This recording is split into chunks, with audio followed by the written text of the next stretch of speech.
Update. Am I the a-hole for telling my family they are never going to be part of me or my son's life? Original post. In 2020, I, 30 male, did something horrible to my family by stealing from them to fund my addiction.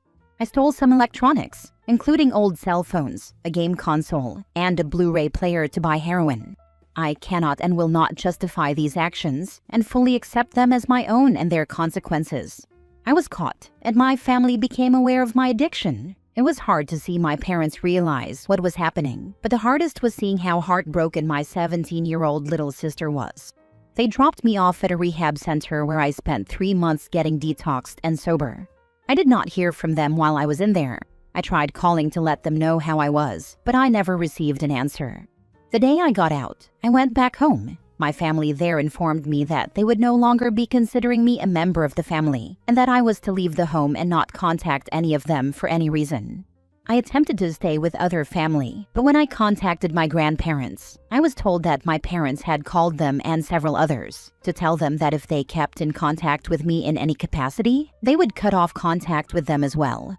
I was able to see how my sister was doing via my mother's Facebook posts, but after liking one, I was messaged and told that I was allowed to look at the posts, but all other family members would be blocking me, and I was not to interact with my mother's posts.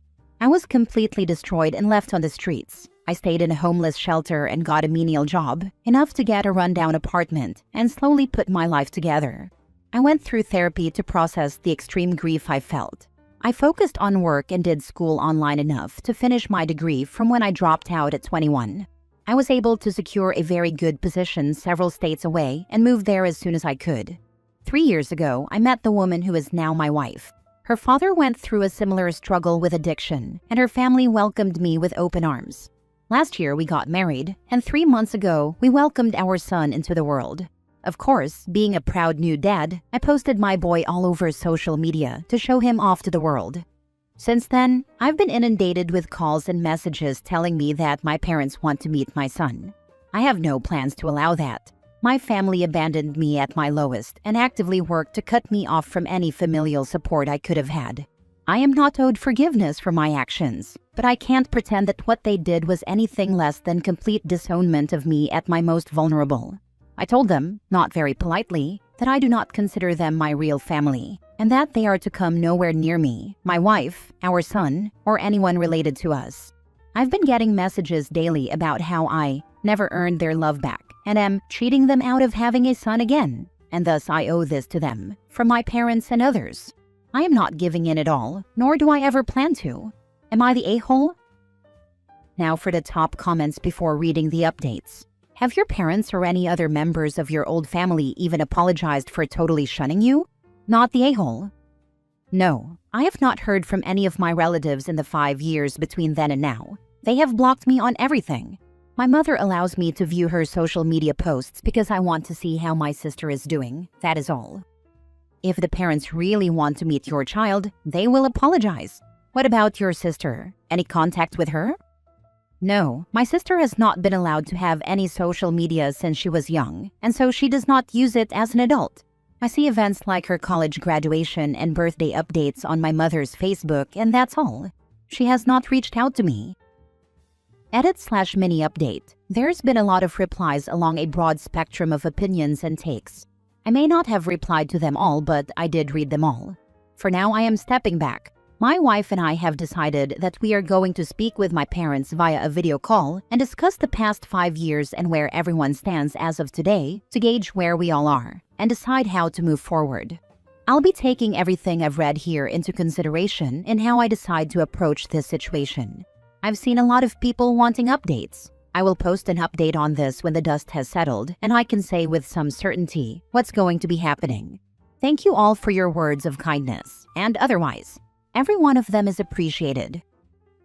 Now for the update 2 weeks later. A little bit back, I posted a thread on this sub. I want to thank everyone for their words, both kind and unkind. I look back on that post and feel like I did not hit the mark in some areas for how I expressed myself and the situation, and so it was interpreted in wildly different ways by different people. I initially wanted to address those, but to be honest, I'm ready to leave this behind, so I'm not going to do that.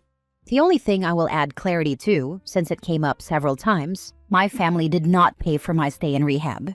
I was making less than $20,000 per year, and my employer only offered an HSA for health benefits, so I qualified for Medicaid and had been on that since I moved out of the house. Medicaid in my state pays for the cost of inpatient rehab, and this is how my treatment was funded. For the sake of brevity, and so that I don't dwell on it longer than I should, I will briefly run through some relevant context and a short summary of what my father expressed to me during our conversation. To add some context that I think explains his mindset, I will give some of my father's history here. He came from China to the US to attend college and fell in love with the country. My father hates China and communism. He saw America as a land where he could have the opportunity to thrive in ways he couldn't in his home country. So he married an American woman and stayed here, starting his own business. My father's dream was that one day he would pass this business down to his son, then to his grandson, continually passed down as his legacy. He was very much a tiger parent, and my mother, having always been very submissive, followed suit. I had been told from a young age that this is what my future would be, and my life was curated around it, down to what university I would attend and my major. All of this will give context to my father's position. The call was just me, my wife, and my father. It was a long and awkward conversation, but here is the gist of it. My father regards my bisexuality and my decision to not finish college as direct actions of ungratefulness toward his efforts in raising me, and feels that I have not been thankful that he did not take action against me earlier. Me being bisexual still left room to marry a woman and have children, so he did not interfere with it. He could still teach me how to manage the business even if I needed to hire others to help with the physical labor involved with it, so we got past the fact that I dropped out of college. However, it was not the stealing that broke the camel's back to him, it was the fact that I used drugs at all. He was upset that I had stolen from the house, but to him, it was ultimately inconsequential compared to me abusing a substance. The fact that I used drugs at all meant that I could not be trusted with his legacy, and since I could not contribute to the family legacy, it was necessary to cut me out of the family entirely to avoid the shame of having an addict among them.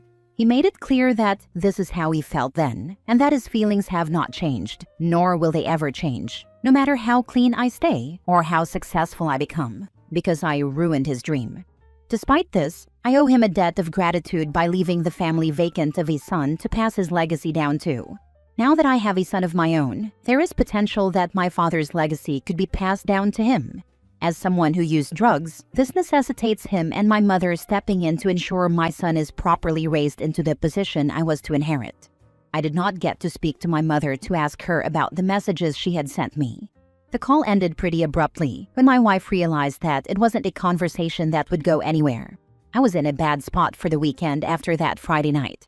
I cannot express with words how thankful I am that my wife was there to help me stay sane.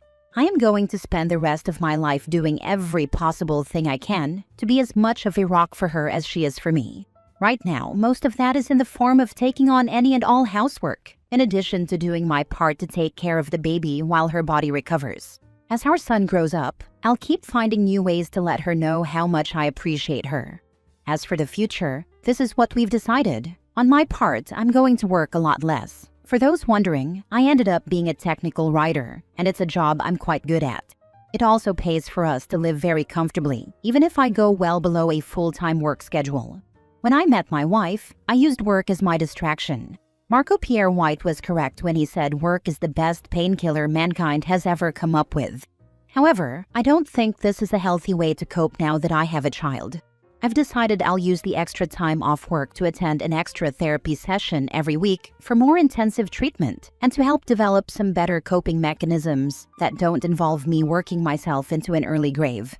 As for our son, we have decided that my parents will not be a part of his life for the foreseeable future. We aren't sure what we will tell him, but as he grows up and we see more of his personality, we plan to speak with a counselor who has experience in child psychology to find a way to approach the subject that won't be distressing or confusing for him. A lot of people mentioned the idea of me taking my wife's name. We floated that for a bit, but ultimately, we've decided that we will be choosing a new family name entirely. It feels like more of a fresh start for a new legacy. We aren't sure which name we will go with yet, but we hope to have that done by the end of the year. And honestly, that's pretty much it. There isn't much else to report. I know this update will get a wide range of responses. Sorry to disappoint, but I will not be reading or responding to any of them. I know the man I've become. I know I am a capable father and loving husband. I know I have a disease that puts me at a disadvantage when it comes to anyone's trust or respect because of my choices in the past, and I know that despite them, I will continue to be the best man I can be for my family. And as much as I appreciate all the responses, I don't need to hear strangers on Reddit praise or condemn me to know that it's true. I'm going to log out of this account after posting this, and I will not be logging back in. Thanks for reading.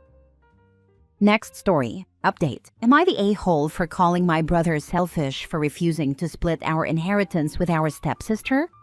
Original post. My father died recently and left everything to my brother and me. My dad got serious with my stepmother when I was 11.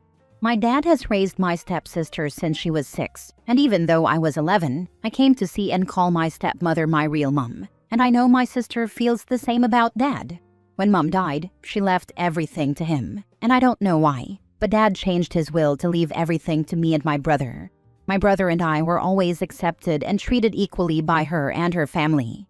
Our grandparents on her side have always treated us equally and definitely included us as equal grandchildren. Obviously, my sister was really hurt. She saw him as her real dad and thought he saw us as equal, but apparently he didn't. So I tried to talk to my brother, and we should give her her third, even if dad didn't include it. He refused because it's not what dad wanted. She could inherit from the rest of her family and whatnot. But I think it's unreasonable and unfair. I mean, it includes assets and money originally from mom. Plus, mom's will stated that if dad died before her, it would be split among us equally. She didn't just favor her biological daughter over us. I got upset and called him greedy and selfish for going along with excluding her. We had a big fight after that, and my fiancé thinks I'm in the wrong. She thinks I should accept their choice and do what my father wanted. That I'm being an a-hole by insulting my brother and disagreeing. I can't agree. It feels like I'm betraying my sister and mom. Am I really the a-hole here? Edit for clarity. By my mom left everything to dad, I was referring to my stepmother, whom I earlier said was my real mom and have only referred to. Sorry if it was unclear. Now for the top comments before reading the update. Nobody is stopping you giving a share based on half of what she would have gotten, but you can't force your brother to. If it means that much to you, then of course you'll split your share. If your brother ever changes his mind, he can give her the portion of the third he currently has. Lead by example, and if he doesn't follow, that's his prerogative. No, you're not the a-hole, unless there was a really good reason your father cut her off. Otherwise, he decided to steal her inheritance from her, and she deserves restitution. If he has any, he never told us. As far as I knew, he was treating her as a daughter until he died. I mean, hell, I used to half-jokingly call her his favorite. Hold on, was it originally your stepmother's money? Whose money was it originally? Also, what country are you in? I'm in the US, and in my state, depending on these circumstances, she would have a legal claim. Need clarification. I'm from Australia. To my understanding, she doesn't fit the criteria for family provision, since she's not dependent on him, so I don't think she can contest the will. And it includes my stepmother's money. My bio mother is still alive and no inheritance yet. Not that I really want any from her. Depending on the state, she would be able to make a claim. In New South Wales, it's called the Family Provisions Act, which she should fall under as she was a dependent on his household from a young age. I've seen successful claims like this many times in my line of work. I would recommend she consult with a lawyer, as she'd likely get something by trying, even if it isn't the full third. Most solicitors would do the initial consult for free, and there are plenty of no-win, no-fee places out there. Yeah, but she's not dependent currently. My basic understanding is that you kind of need more of a reason than just being their kid, especially as a stepchild, if you're like a non-student adult. Granted, my focus was not in family law. I did an elective on succession law like a decade ago, so might have changed since, or I've just forgotten. Otherwise, I can consider it, though admittedly I would rather not get lawyer involved. Now for the update. I know it's a bit of a delay, but thanks everyone for the responses. I appreciate everyone taking the time to offer thoughts and judgments, even if I don't agree with everything. Also, for clarity, the inheritance included money and assets from my stepmother. I call her mom, not my bio mother. She left everything to Dad because, at the time, they had identical wills that left everything to their partner, or to the kids equally if they survived their partner. After the post, I gave my brother a few days for us to calm down and to see if his mind would change, but it didn't. So I decided to talk to my sister. On advice from a commenter, I brought up suing under family provision, but she was against it and basically said the money isn't worth the time and money in court. So I told her I would just give her half of my inheritance. She tried to reject it, but I insisted, and she ended up accepting. We talked a lot about everything and our parents. She was angry and sad enough to cry just trying to understand why Dad did what he did. I reassured her that whatever Dad thought, she's my little sister. I love her, and nothing would change that. Neither of us understands why this happened or what his reasoning was, but she's definitely happy and appreciative that I don't feel the same. Next week, I'm going to see someone to find the best way to give it to her to minimize losing a chunk to taxes and whatnot, but so far, I think I'm making the right decision. As for my brother, I just can't accept his choice. With how many people thought I was overreacting or wrong to expect him to do differently, maybe I'm being unreasonable. But I just can't see him the same way now. He gladly chose money over his sibling, over his family. He clearly doesn't care about the unfairness to our sister. Maybe it'll change, but right now I just can't stand to be around him. I hope the money makes him happy, because that's clearly what he loves more. Unfortunately, the situation hasn't changed too much, but I feel a lot more confident in my choice. While my fiancé still ultimately thinks it would be best to follow Dad's wishes, she understands that I want to do right by my sister and is alright with it. I'm glad I wasn't completely crazy or irrational in wanting a just outcome for my sister. For now, I plan to be there for my sister and make it clear I see her as a sister and actually love her. She deserves it with everything she's going through. As much as I feel from this, it must be much worse for her, and she doesn't deserve it. Thank you all for the responses, judgments, and advice. Your brother is showing you exactly who he is, and you should believe him. Good on you for doing right by your sister. That takes actual character. The money will be gone eventually, but she'll always remember you had her back when it mattered. Thanks. While there is a small part of me that hesitated, that's how most of me feels. I definitely hope she realizes how much she means to me. I guarantee she realizes how much she means to you. Actions always speak louder than words. You gave up half of your inheritance to her because it was right. Your brother is an a-hole here, particularly when some of her own mother's assets are in the estate. I would not talk to your brother going forward, or if you do, don't ever trust him with anything. He's shown in the end that he's a selfish individual. Thanks, I hope you're right. But given I honestly thought she was Dad's favorite, I can understand if she doesn't fully accept it straight away. Like she's clearly appreciative, but I'd understand if a part of her was wary, you know.